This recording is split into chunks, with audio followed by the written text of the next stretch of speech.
English के class 12th के exams को अगर हमें टॉप करना है तो हमें कैसे आखिरी के 2 से 3 मंथ जो हमारे पास बचे उसमें कैसे प्रिपरेशन करनी होगी, आज हम कंप्लीट डिस्कस कर रहे होंगे। मैंने खुद इंग्लिश के एग्जाम की वैसे लास्ट मिनट पे प्रिपरेशन की थी and in less than a day of preparation I scored above 90% marks. मेरा उतना ही टारगेट था कि जस्ट मुझे अपने जेई के साथ साथ इंग्लिश का करना था। बाकी मैंने जो है अपने 10th में 95% प्लस ही स्कोर किया था।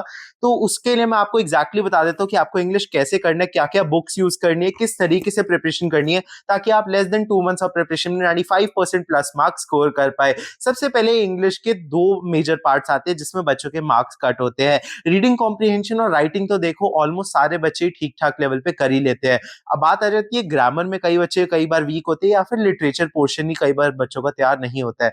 तो इसमें दो पार्ट्स आते हैं, दोनों का ही आज मैं आपको बताने वाला हूँ। लिटरेचर के लिए तो आपको जस्ट अपने चैप्टर्स की पूरी एनसीईआरटी की रीडिंग करनी है एंड उसके अलावा और कोई भी सेकंड मेथड नहीं है। एंड उसके आप समरीज पढ़ सकते हैं जो गूगल पे आपको दी होती है, आप कहीं से भी डाउनलोड कर सकते हैं।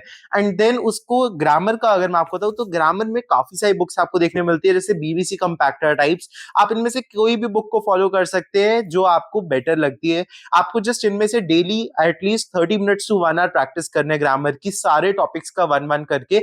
एक दिन में आप एक टॉपिक को इजीली अच्छे से कवर करके समझ सकते हैं, या फिर 2 डेज भी लगा सकते हैं क्योंकि अगर आपके पास अभी 2 मंथ से ज्यादा है तो। बाकी अगर आपको मैं बेस्ट तरीका बताऊं इंग्लिश का तो it is through practising the most number of sample papers. कि इंग्लिश में आप एक एक सैम्पल पेपर जो करते हैं उसमें आपके सारे पार्ट्स कवर होते हैं। इंग्लिश में सैम्पल पेपर्स की जो मुझे बेस्ट बुक लगती है दैट इज ओसवाल।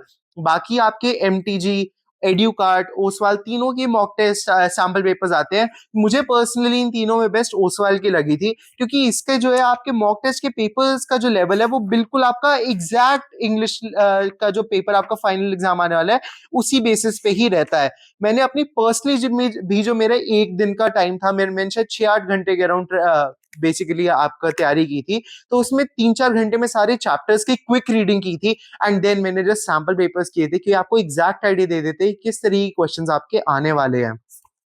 सबसे पहले मैं अगर आपको बताऊं तो इसमें आपको सबसे पहले तो लेटेस्ट जो पेपर हुआ है उसके सॉल्यूशन देखने को मिलते हैं। जैसे 2024 का लेटेस्ट पेपर हुआ था तो उसमें आपको टॉपर्स आंसर शीट्स देखने को मिलती है, जैसे जो टॉपर ने लिखा था। तो इसमें आप बहुत सी चीजें हमें सीखने वाली होती है जो मैंने भी समझी थी कि टॉपर किस तरीके से अपने क्वेश्चन को आंसर करते हैं, क्वेश्चन फ्रेम किस तरीके से करते हैं, जिन्हें फुल मार्क्स अलॉट हुए होते हैं उस पर्टिकुलर क्वेश्चन में। तो इसमें कई सारी चीजें होती है, जैसे क्वेश्चन फॉर्मेशन, इंपॉर्टेंट चीजों को जैसे टीचर्स भी कहते हैं अंडरलाइन करना और उनको हाईलाइट करना, जो कि आप इन्विजिलेटर को पॉइंट आउट करके शो करना चाहते हो कि ये चीज मेरे आंसर में इधर शो हुई है। And obviously formation of answer तो मैटर करता ही है, विद हैंडराइटिंग भी। हैंडराइटिंग आपकी जैसी मर्जी हो लेकिन अगर आपका रिलेजिबल होगा तो आपको समझ में आ जाता है टीचर को इजीली। एंड इससे जो आप इजीली समझ सकते हैं कि आपको किस तरीके से आंसर करना है बिल्कुल एग्जैक्टली। क्योंकि आपका मान लीजिए टाइप भी आपको सॉल्यूशंस देखने को मिल जाते हैं आगे, लेकिन जिस तरीके से टॉपर्स आंसर शीट जो आपको समझाने वाली है वो आपको कहीं से भी नहीं पता चल रहा होता है, क्योंकि ये हमारे जैसे बच्चे होते हैं जिन्होंने पेपर दिया होता है तो उन्हीं से आपको सीखने को बेस्ट मिल जाता है। बाकी जो है इसमें आपको ये 2024 के जो सॉल्व पेपर है उसके बाद माइंड मैप्स देखने को मिलते हैं, जो कि अगेन बहुत ही ज्यादा कमाल की चीज है। इसमें आपको एक एक चैप्टर का 2 से 3 लाइनों में समरी दी हुई है कि कौन पोएट का नाम है, क्या उसमें टोन यूज हुई है पोएम की, एंड उसका 2-3 लाइनों में जस्ट बिल्कुल ब्रीफ लेवल पे समरी दी हुई है पोएट्री के केस में। एंड स्टोरी में भी आपको उसके ब्रीफ लर्निंग्स एंड हल्की सी स्टोरी का प्लॉट भी देखने को मिलता है। तो this is an amazing thing. आपको बिल्कुल ही रिवीजन इससे जो है, आपने एक भी क्विक रीडिंग कर ली सारे चैप्टर्स की 3-4-5 घंटे में, एंड देन आप इससे जस्ट 15 से 20 मिनट में सारे चैप्टर्स का इजीली समरी रिवाइज कर सकते हैं। फिर आपको इसमें सैम्पल क्वेश्चन पेपर भी 2024 में जो अभी इस साल रिलीज हुआ फॉर 2025 वाले आपके बोर्ड एग्जाम के लिए, इसका भी सॉल्व पेपर इन्होंने वापस से आपको पूरा दिया होता है, टाइप डी जो एज इट इज है इन। और फिर आपको इसमें देखने को मिलते हैं सैम्पल पेपर्स। सैम्पल पेपर्स का लेवल इनको बिल्कुल एग्जैक्ट उसी तरीके से जो आपके फाइनल एग्जाम में आने वाला है आपको बिल्कुल उसी तरीके से देखने को मिलता है। एंड आपको इसके सॉल्यूशंस भी कंप्लीट सॉल्यूशंस देखने को मिलते हैं। इसकी जो मुझे बेस्ट चीज लगी कि इन्होंने जो है क्वेश्चंस मार्क भी कर रखे हैं, जो आपके इंपॉर्टेंट क्वेश्चंस होते हैं उनके साथ ही इन्होंने दिया भी होता है। एंड आपको इसके जो ये क्वेश्चन का पेपर है इसको बिल्कुल उसी तरीके से करने जैसे आपका फाइनल एग्जाम होने वाला है।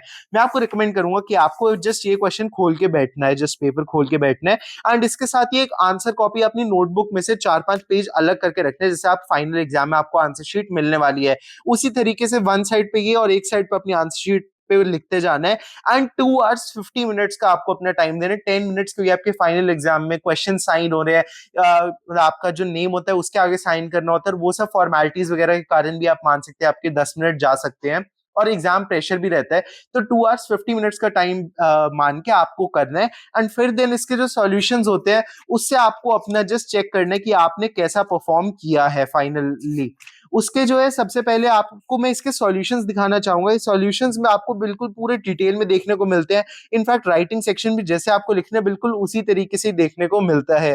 साथ के साथ इन्होंने आपको कुछ टिप्स भी दिए होते हैं कि आपको बेसिकली एरर्स क्या क्या बच्चे करते हैं जो आपको नहीं करने हैं एंड आपको टिप्स भी दिए हुए कि किस तरीके से आपको आंसर करना चाहिए for getting the best marks. And in fact इसकी बुक का प्राइस तो वैसे अराउंड 360 रुपीज है, लेकिन आप इसे बहुत ही ज्यादा डिस्काउंटेड प्राइस पे नीचे डिस्क्रिप्शन बॉक्स में दिए हुए लिंक से खरीद सकते हैं।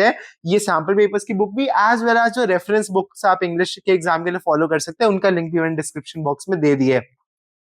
बाकी अगर आपने अब तक कुछ भी तैयारी नहीं की है तो आप स्टिल 95 टू 97% स्कोर कर सकते हैं। बोर्ड एग्जाम आपके जो स्कूल लेवल पे एग्जाम होने वाले हैं उससे इजी लेवल पे आने वाले हैं, तो आप ये मान के चलिएगा कि आपके जो स्कूल में मार्क्स आ रहे हैं उससे आप 10 मार्क्स तक इजीली प्लस स्कोर कर सकते हैं अपने फाइनल एग्जाम में। और उसमें कुछ भी ऐसा चैलेंजिंग नहीं होने वाले जो आपके एनसीईआरटी से बाहर पूछा जाएगा।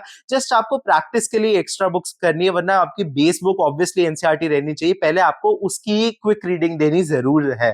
बाकी जो है आपको हम साथ साथ गाइड तो करते ही रहेंगे कि आपको किस लेवल पे क्या क्या प्रिपरेशन करनी है। तो चैनल को सब्सक्राइब कर लेना और ऐसे वीडियोस के लिए वीडियो को लाइक कर देना और अपने दोस्तों के साथ शेयर भी कर देना। बाकी हम मिलेंगे अगले वीडियो में, तब तक के लिए बाय।